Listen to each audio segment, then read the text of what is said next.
You're listening to NFT 365, the first daily podcast on NFTs with your host, Fanzo. Welcome back to another episode of NFT 365. And we are just chucking through. We are chucking through the 80s as far as episode numbers go. And, there's been all kinds of things happening around the NFT Web3 arena. And I know for many that are fully immersed in this space, it feels like there's always something changing, always something moving. From the outside, I know there's a lot of people that will look at this space as very chaotic or maybe very still in like that infancy stage.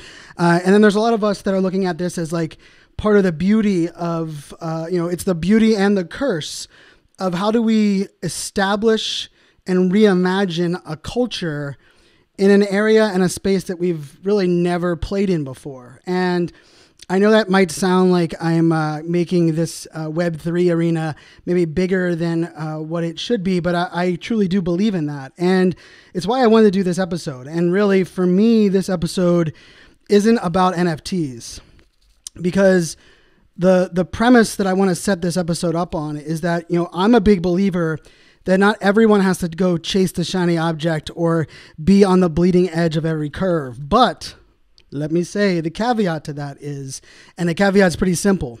We need to understand why things are working on the bleeding edge. Where are we going? And what are the underlying aspects that so much of what this new trend or this new technology might be exposing? And for me, that's the biggest lessons that I can give to anyone here. And if you're listening to this and you're like, I'm never going to buy an NFT, I'm okay with that. I'm not going to force anyone to do anything that they don't want to do. And I think the key to this to me is we need to understand why this value currently exists. And then how can we take that and implement that into your other, aspects of your business, of your life? And I would argue if you listen to this episode with an open perspective of what the trends are telling us, you will be able to take this back and create a better email newsletter, create a better website, redesign or shift the focus of your upcoming product launch, or maybe your next consulting proposal with your next client. That's how confident I am if you take away the NFT, and let's talk about what this is all really kind of setting us up for. And so, the premise of where I wanted to start this conversation on is that, the idea of digital assets is nothing new. Digital assets have been around for the longest of times. And I know for many that are in the gaming space, they've known these in the, being there since, early days. But even just the idea, like I'm going to throw back way back to what I like to say, my first entrepreneur job, which was, burning CDs in my freshman dorm room. Sorry, Dad. But yes, I used Napster and LimeWire to burn music CDs and then sell them to my dorm mates and those that were at my school so that I could buy like a keg or a pizza for the weekend. And the reason I bring it back to that was that, the idea of a digital asset, people would buy a Winamp skin. And if you were a millennial, you know exactly what I'm talking about, right? You would pay for someone to actually design the, let's say UX design or UI design, either one of them, the audio player that you were listening to music on. And even MySpace, for what it was worth, we weren't buying digital assets at that point, but there were the element of, you could, use some of your, digital, currency, and, change up the layout or how we structured things. But the real shift that we have to recognize right now is that the exchanging of value, and the exchanging of value in the sense of what we own amongst each other, peer to peer, people to people, human to human. Shout out to my good buddy Brian Kramer, who wrote the book Human to Human. Human to human exchange of value and goods has been around since the beginning of time, right?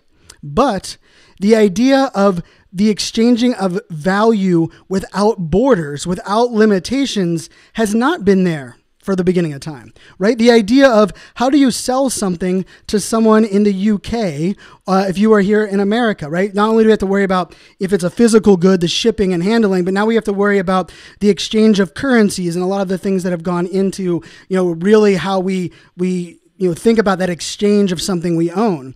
And we have things like, let's face it, eBay and Craigslist and even Amazon, for all intents and purposes, always comes down to this idea of exchange, a value of something that someone owns. And the interesting shift that we're seeing right now in Web3 is it comes down to digital ownership. And I know that there's a lot of people that are like, Brian, that's silly because I can just right click and download the JPEG or the photo of your NFT and I could just own it. But that would be very much like the fact that if I just went to your house and took a picture of your house, it would be the same as you living in the house and paying the bills, right? I own a photo of your house just like you own the photo of an NFT. But really what the underlying elements that is here is what the blockchain is enabling and what the blockchain is ultimately allowing us to implement and really shift the narrative around individual ownership, right? And the idea that individual ownership can now be transparently shared. So one of the takeaways that you should have from understanding this massive mindset shift is that the idea that you can own something digitally without actually having to physically hold it is something that not only do we believe in, but it is something that is emerging and at one point is going to equal, if not surpass, the assets that we physically own. And that might sound ridiculous. It might sound like something that doesn't make sense, but we also moved from the idea that you didn't buy software unless you went to Best Buy and you got a box off the shelf that had a CD in it. And you put the CD in your laptop. And if you're a Gen Z, you can Google what a CD player in a laptop looked like. Yes, that's what we all had to burn. We had to put our software in that way. But then all of a sudden we switched to this cloud-enabled software where we just went to a website and downloaded it and we installed it. Well, we own that software just like we did with the CDs, correct? But we've not physically touched anything, right? We've physically not owned anything. And so this shift has now gone into this idea of digital goods and digital assets and digital services, but it's done so in a very, in a very transient, transparent way.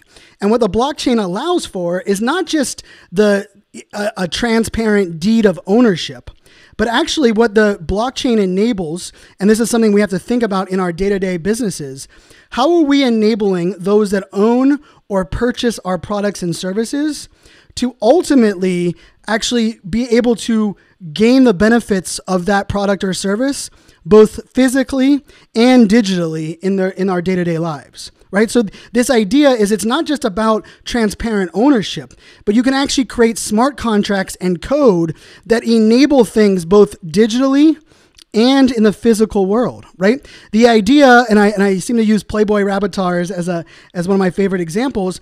As a holder of the Playboy Rabbitar NFT, I get access to the Playboy Centerfold.com website. But I also, when I was in New York, because I hold that NFT, I was able to get into a Playboy party that was a pop-up party in New York City back in November. Now, if you think about it, I am the owner of this NFT, which is a Playboy Rabbitar, bunny with a microphone, which is the photo that I own. But the underlying code and contract that is transparently, inked on or minted onto the blockchain allows me to not only be able to have digital benefits, but also physical benefits.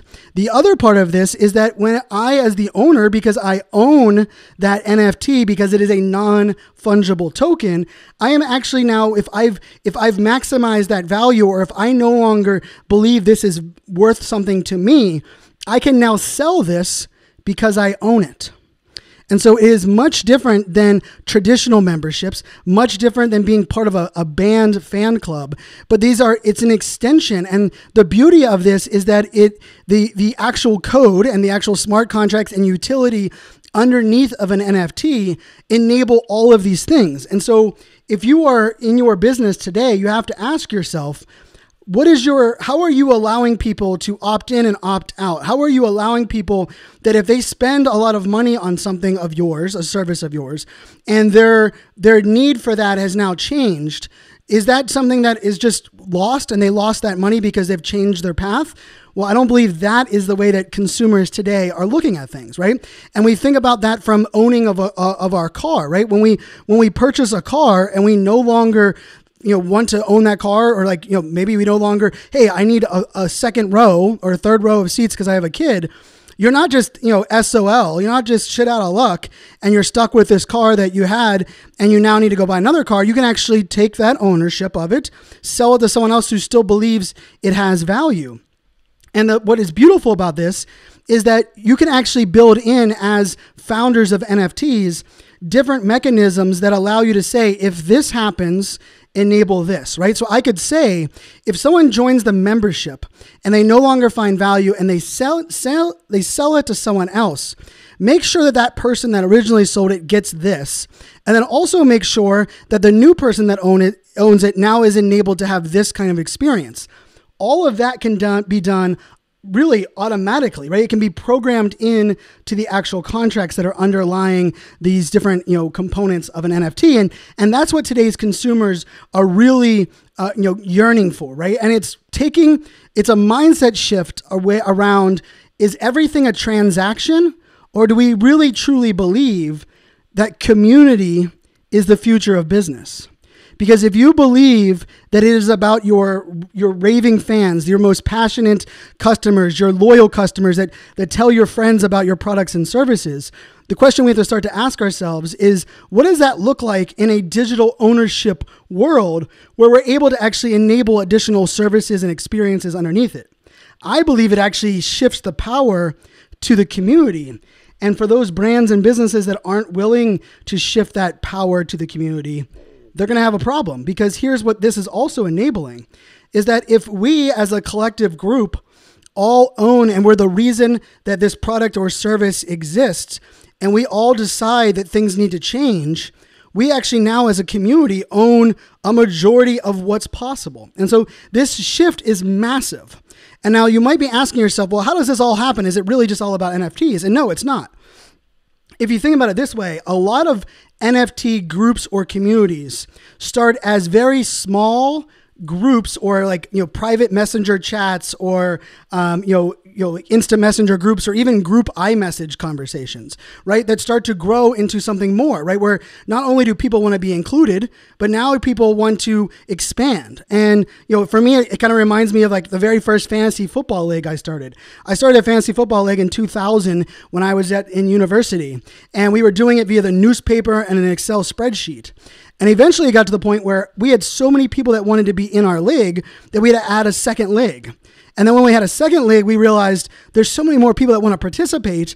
We're now going to have to increase the amount of money that it costs to play in our league, so that more money can be made, but also those that are not willing to invest that can give their seat up to someone else. In many ways, that's really what NFTs are enabling. But the beauty of this is, because that ownership is not in the fact that I created the fantasy football league, but rather all of the teams that are making up the league of the fantasy football owners, that we can now create merchandise. We can create a brand around this, not from a top-down perspective, but rather from a community perspective. And a lot of this does come down to the idea of, are we telling our customers or our audience or our community what they need or what they should have, or are we together kind of growing and creating something? And that's how, Bored Ape Yacht Club, which is, the most popular one of all of them, has gone from like a text-based, messenger group to a merchandise, to a brand, to being included in the Super Bowl, to having yacht parties, to now going in even and having land in the metaverse, to even making it so relative that, at a lot of the NBA games today, the TV crews are actually panning around looking for people that are wearing Bored Ape Yacht Club merch, right? And that's a brand that is ultimately born from a group of super fans, a group of those that were united together that eventually expanded. And then because it was bonded around this idea of a non-fungible entity, it then had like a limitation of how many were possible. Now, this is a shift, and I will say part of this shift is in the concept of ownership. And there is no doubt in 2022, no doubt about it whatsoever, that in 2022, right now, we as individuals, we want to own our personal identity online. We now understand the value of it. I don't believe I need to preach that you need to own your own personal identity online. But here's what happens, if we're owning our personal identity online and we are recognizing that what makes us special and unique is our ability to be unique and be the one thing that nobody else can copy, is that as ourselves, we now can create a little bit of isolation and loneliness. So the question becomes, how do we continue to own our own personal identity while also broadcasting to the world our values and the people that we are associated with? That is what you call an NFT. And so if you think about this, it is no different than people coming together because you are in a speaker organization and we're part of the National Speakers Association, or maybe you're the Marketing Association and marketers come together because they're all a part of the American Marketing Association. But the interesting part about that is most people I talk to today tell me that they are multifaceted, multi-hyphenated, multi-passionate, and they want to find and connect with people not just in their business, not just in their job, but in all aspects of life. Well, where do you find that online today? You haven't. Instagram search, Facebook groups are not going to enable that, right? How do you find a Facebook group? For the most part, you have a friend that invites you in.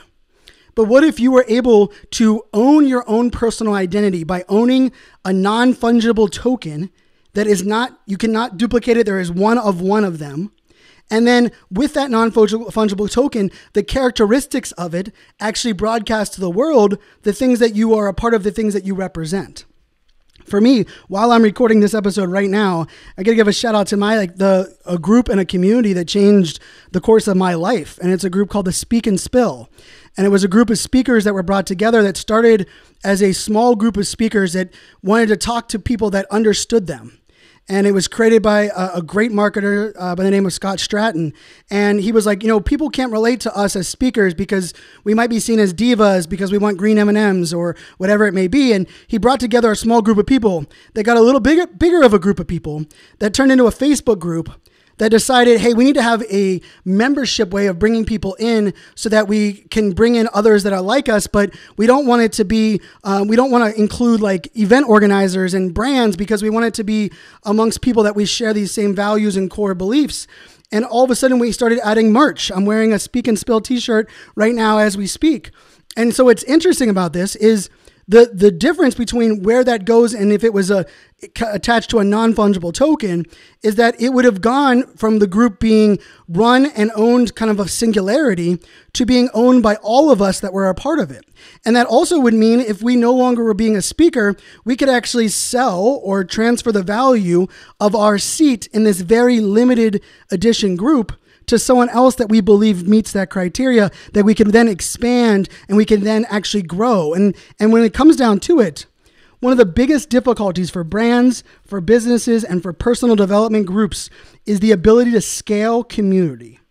Let me say that again. One of the biggest struggles, online and offline, is being able to scale community, right? You could be a member of a church, and that church, we always hear it. Like, I remember my dad telling me, it's like, I remember when this church started at the beach, and there was only 45 of us, and we all knew each other's names, and now we have 3 different locations in Virginia Beach, and we have all these different times, and nobody knows anybody, and it's now not nearly as much as a family, and everything's disconnected, and I don't even feel like I belong.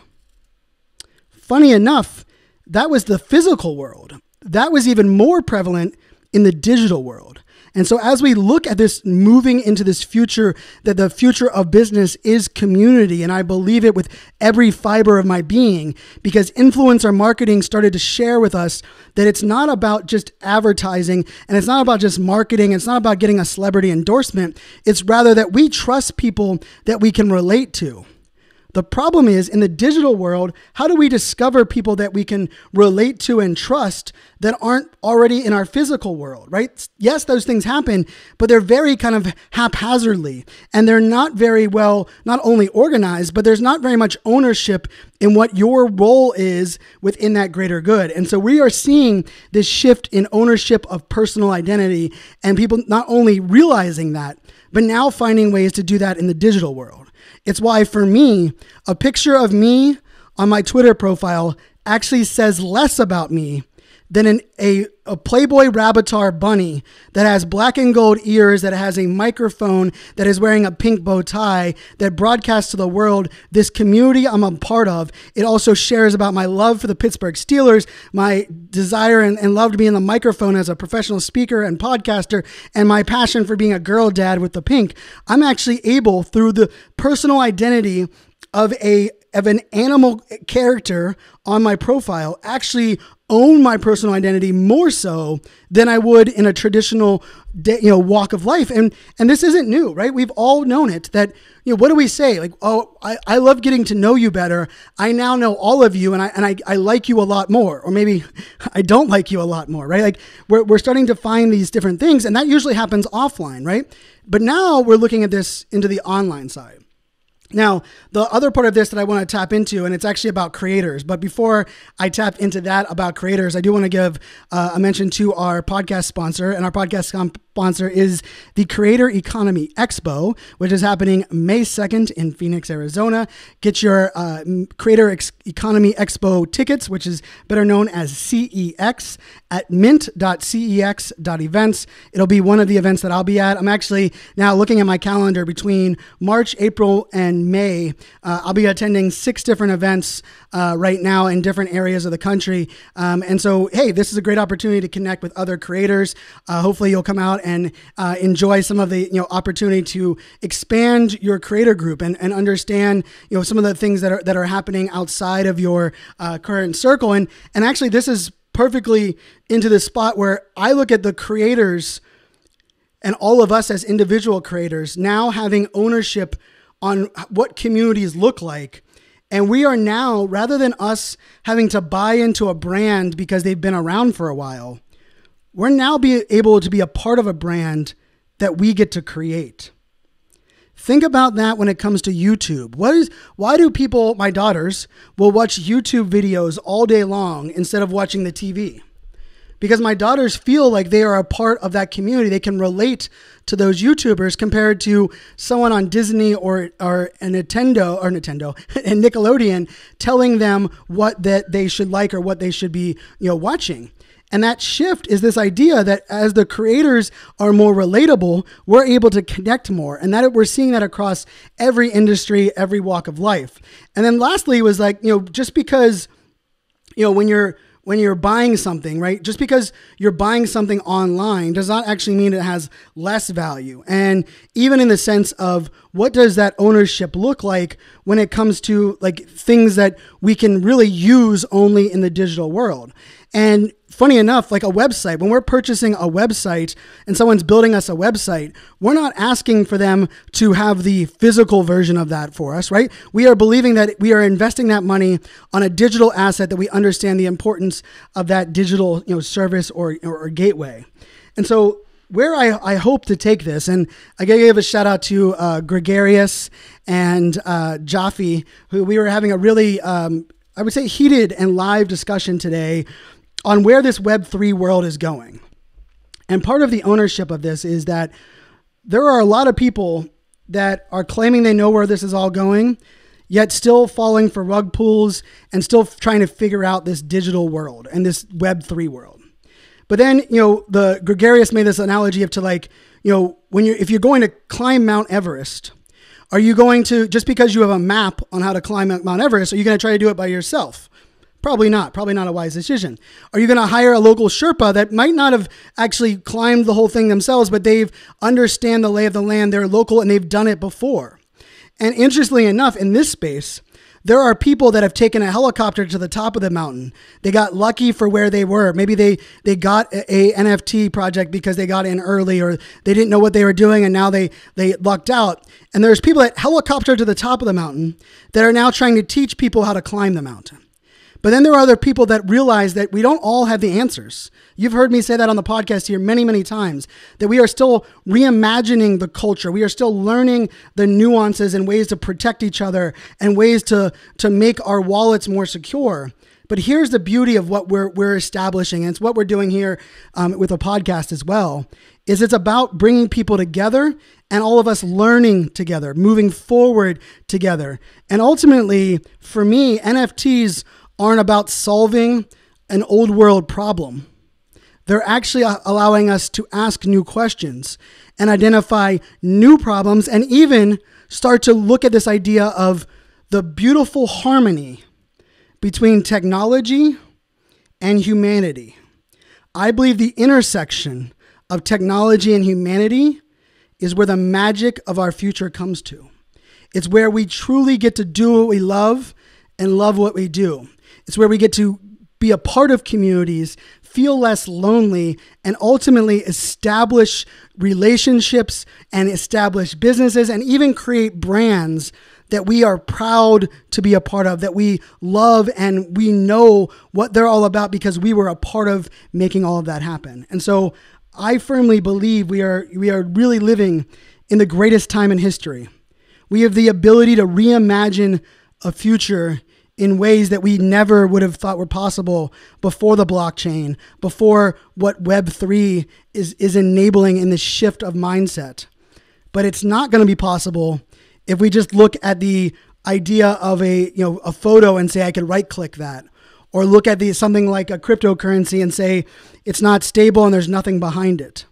Or look at something like the metaverse and say, that looks so crazy and weird, we'll never get there. Because there was a time where we thought we would never have a phone that wasn't connected to a wall. There was a time when we believed the only time that money would exchange hands is if it actually exchanged physical hands. And then we moved to these idea of checks. And then all of a sudden we started to have banking online. And then we started being able to transfer money online. And now we've moved into this world where I don't even have to have physical wallet, or I don't even need to have a credit card. I can simply scan my phone and it is connected to all of the money that is attached to me for me to be able to buy and purchase services. This change and this transformation is not new. And the technology is not what we should be focusing on, but it's also not the fact that the technology is not going to solve a people problem. And the solving people problems with people is not going to allow us to find that harmony and that true magic as we move forward. So I hope you will share this episode with your friends that might not have any interest in buying an NFT, because I don't really care if you buy an NFT or not. I have no skin in the game. But what I do hope is that you identify some of these trends that are emerging in the NFT space and recognize that these are your customers. These are your clients. These are your future customers. These are your future employees. And they're demanding things like transparency and understanding of digital ownership, and the belief that if we are all of us using or buying this product or service, the reason that product and service exist is because of all of us, then we should all have equal say in what that future of that product or service would look like. If you think about it, the ways of Instagram being a product that really is just a product of all of us using it. If all of us decided not to use Instagram anymore, Instagram would cease to exist. It would have no value. But yet none of us have ownership in or a say in the direction of a platform like Instagram. And that's why this creator economy is flipping on its head, is that it will no longer be the case. The case will be that we will found and we will create and we will design, experiences and groups that together those groups will now be able to shape and create and design and ultimately reimagine a future, reimagine a world where we are more connected but less alone. A future where we are able to do more of what we love and less time doing the things that we've felt we've always had to do or that we believed was the only thing that we have of value.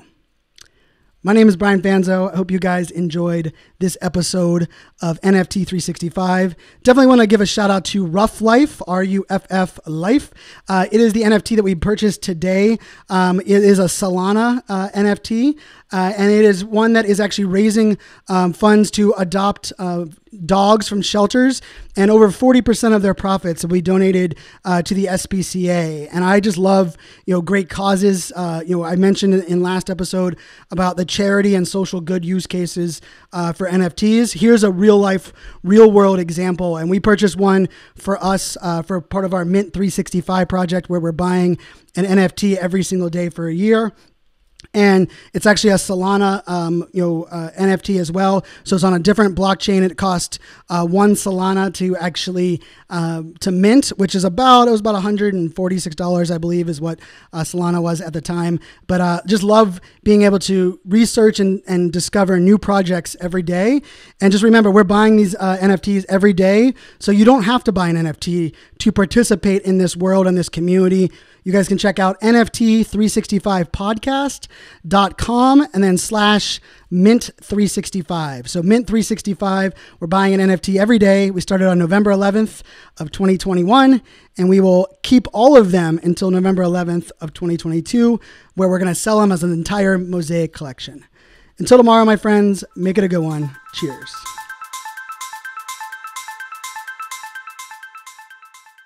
All right.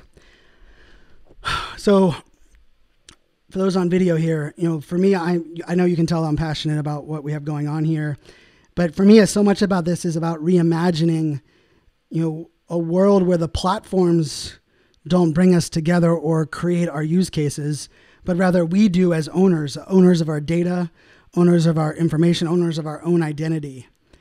And to me, that's what's exciting, because I truly do believe we are all individually beautiful and amazing, and we all have our own superpowers, but we've really been forced to go down a different path. And really it's what digital has designed for us, but we're going to be able to reimagine that future and change that dynamic.